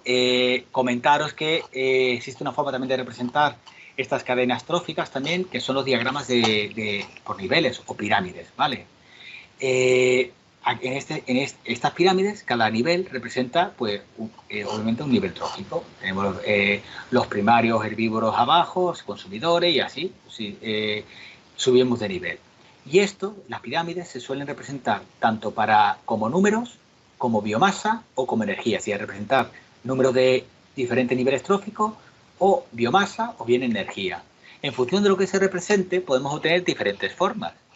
No siempre va a ocurrir que la base es mayor que el pico, por decir así. Es decir, que los productores, lo normal es que los productores sea mayor en número, mayor los siguientes consumidores, los siguientes secundarios. Recordad, por eficiencia también, que ahí tiene que haber mucho de esto para que haya algo de esto, para que haya algo de esto, porque la energía se va reduciendo. Pero hay ocasiones, hay sistemas en los cuales esto está representando en números. Ocurre que los productores son pocos, sin embargo hay una gran cantidad de consumidores en número. ¿Qué ejemplo se os ocurre para esto? Un ecosistema marino en el que el plancton eso ocurre en es el productor primario. Y esto, por ejemplo, esto es un bosque, ¿vale? Vale. Pero es que no, esto es un bosque y estos son insectos, ¿vale? Que infestan sobre un bosque. Pero lo que has dicho del plancton ocurre en algo muy, muy difícil de ocurrir en naturaleza, que es a través de biomasa. Porque si tú coges insectos, seguramente el insecto, si cogemos en biomasa, no llega a pesar tanto como a lo mejor los individuos que hay en el bosque. Pero sin embargo, el plancton sí que ocurre esa pirámide inversa. Los productores, en un momento dado, se produce un boom de fitoplancton. Ese fitoplancton produce un boom bestial de zooplancton, reduce el fitoplancton y encontramos que hay poco fitoplancton y un montón de zooplancton. Y eso es en biomasa. ¿Entendéis? Entonces, sí puede ocurrir esto en determinadas circunstancias. ¿Vale? Y esto es biomasa. Aquí tenéis otro ejemplo de biomasa, lo mismo, con productores de... Estos son zooplancton y fitoplancton, ¿veis? Lo que acabo de explicar ahora. Lo normal es encontrar esto. Productores muy amplio, el representante de biomasa de productores, y aquí a la contestación de lo de antes, dice Carlos, pero si pasa energía, después queda muy poco, fíjate. Fíjate la biomasa que hay con respecto a productores. Esto es una turbera florida, pues con respecto a productores, mira los consumidores que es capaz de mantener esta cantidad de biomasa. ¿Ves? Por eso te digo que realmente hay muchos productores para poder mantener lo que hay. Pero puede hacer este caso contrario. Sin embargo, en energía, lo último, hemos dicho que se puede representar números o biomasa o energía. En energía nunca puede ser negativa, porque hemos dicho que la energía nunca puede ir a más, siempre va a ir a menos, a medida que subimos por los niveles tróficos. Eso lo tenéis claro, ¿verdad? Espero, ese silencio, espero que es un... Sí, por supuesto que sí.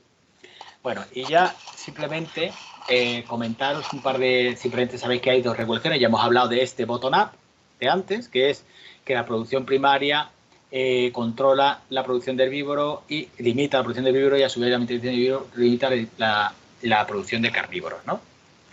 Y como bien sabéis, puede ocurrir lo contrario, que ocurre que los depredadores controlan los herbívoros y a su vez son los herbívoros que controlan la producción primaria. ¿De acuerdo? Esa es una teoría que se planteó en el mundo verde ya en los años 80 y realmente es algo que ocurre más habitual de lo que pensáis. Mirad, en el libro de Ecología de Smith viene este ejemplo, uno de los primeros que se publicó, además se publicó en una revista muy buena, y es la primera vez que se planteaba. Es decir, era un ejemplo de que ponéis una espartina densiflora, creo que era espartina densiflora, que tiene un predador que es el caracol, es un herbívoro que además que se come a todas las espartinas.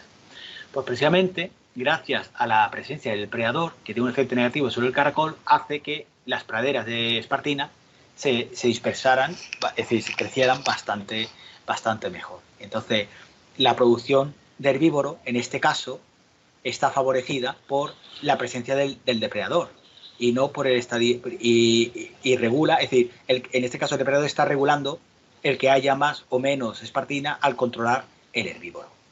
¿Vale? Eso es lo que principalmente consiste el control de top-down. Eso lo tenéis claro, ¿verdad? Esto es un ejemplo, pues sí, pues mira, pero Carlos, ¿y en sistemas más grandes puede ocurrir esto? Pues mirad, esto ocurre mucho en islas donde no existe control de los herbívoros porque no existen depredadores. Entonces, esto es una isla, esto sería una foto de cómo sería un bosque normal. Y en islas donde no hay control de herbivoría, cuando se dispara herbivoría porque tienen mucha producción primaria, mirad cómo queda. O sea, en este caso, los niveles superiores están limitando la producción primaria. Si esto no se controla, al final acaba... esto no es solamente un efecto que tiene herbívoros sobre las plantas. A su vez, esto puede afectar a toda la red trófica entera que hay. ¿De acuerdo? Y eso es un ejemplo que ocurre por ejemplo, en el Parque de Zion, en Estados Unidos. Mirad, esto es un folleto, el Parque Zion es un parque impresionante, cerca de las montañas rocosas, y el parque empezó a tener una influencia bestial en los años 70 de turismo. ¿Qué pasó? El turismo, pues ahí hay dos depredadores principales, el predador principal que es el cougar, que es una especie de pantera, creo que es, ¿verdad? Pues bien, al desaparecer el predador no le gustaba a los hombres y se iba. ¿Qué pasa? Pues los herbívoros, que tienen menos vergüenza que ninguno, pues son los que se mantenían en la zona que era visitada por los humanos. ¿Qué pasó? Pues al final prácticamente se desapareció todo lo que es la cobertura forestal, es decir, la cobertura no de matorral, solo quedan árboles, bosques fantasmas, toda la fauna y flora que depende del resto de organismos, pues desapareció. Entonces solo tiene bosque bueno, digamos, diverso, con todas las especies, en la zona donde realmente no están visitadas por los humanos. Y aquí ni se persiguió ni nada, simplemente retiró el depredador principal por culpa del miedo que tiene a los humanos. Muchos felinos tienen ese comportamiento, ¿vale? Así que imaginaros, es decir, volviendo a la red que pusimos antes, si yo afecto a las especies que están aquí arriba, mirar toda la consecuencia que puede llegar a tener. Todas estas se pueden ver afectadas, que a su vez pueden afectar a todas estas de aquí. O sea, es un castillo de naipes realmente lo que puede ocurrir. Y simplemente comentaros que esto no hay que irse muy lejos para ver que puede haber un efecto top-down de las regulaciones de las poblaciones. Si tenéis la suerte de visitar algo que está aquí al lado, que es el Parque Nacional de Cabañeros, veis que es un parque precioso. El motivo por el que se convirtió en parque nacional es para proteger el bosque mediterráneo. Es un gran ejemplo del bosque mediterráneo. ¿Cuál es el problema? Pues que tiene una sobreabundancia bestial de ungulados, en particular ciervos. Mira, esto de esos parques de cabañeros, ¿os llama la atención esta encina, de alguna manera? Y el corte es muy grande, ¿no? Porque se lo comen, ¿no? Por eso está cortada tan recta. Es muy grande, las encinas son muy grandes, pueden que llegar a ser muy grandes, pero mirad cómo debería ser una encina. ¿Lo veis, no? Sí. Y es que precisamente es eso lo que está diciendo la compañera de fondo, que están podados, están podados a la altura donde están los ciervos. Imaginaros, la pinta que debía de tener es esta. Y mirad la pinta que tiene. Y es porque el depredador natural, que sería el lobo, desapareció hace muchísimos años. Sumado a la protección que tiene el parque, pues a veces la protección, la ultraprotección de los sistemas, limitando cuando falta un predador superior, como ocurre muchísimas veces en los océanos por culpa de la desaparición de los depredadores, como puede ser el tiburón, que es súper importantísimo para los océanos, en los ecosistemas terrestres es importantísimo tener a los depredadores superiores. ¿Vale? Y esto es un ejemplo de top-down, precisamente. Al desaparecer el predador, pues la capa de producción, los productos primarios, pues se van prácticamente. Y por último, esto simplemente es un ejemplo, ya termino, que hay en el libro de Smith también, y es simplemente para mostrar la barbaridad de una especie que ocupamos menos del 0,5% de todas las especies que existen en el mundo, y nos hemos apropiado de más del 20% de la producción primaria neta del planeta. Vale, esto es un estudio muy interesante que se hizo primero, se basó en un estudio que se hizo en los 80 y después lo han hecho más adelante con precisamente la práctica que hemos hecho nosotros de calcular la producción primaria a nivel mundial con el NDVI, el índice de vegetación, pues, y así lo que han hecho es ver las zonas más oscuras son aquellos que consumen más producción primaria, tienen mayor demanda de producción primaria que de la oferta que tienen. Vale. Y se ve, obviamente, eso, en definitiva, hay zonas donde llegan a consumir más del 70% de la producción primaria, solo para una especie, cuando debe ser para todas las especies de mar. O sea que imaginaros que estamos descalabrando prácticamente todo lo que es la cadena trófica a nivel mundial. ¿Vale?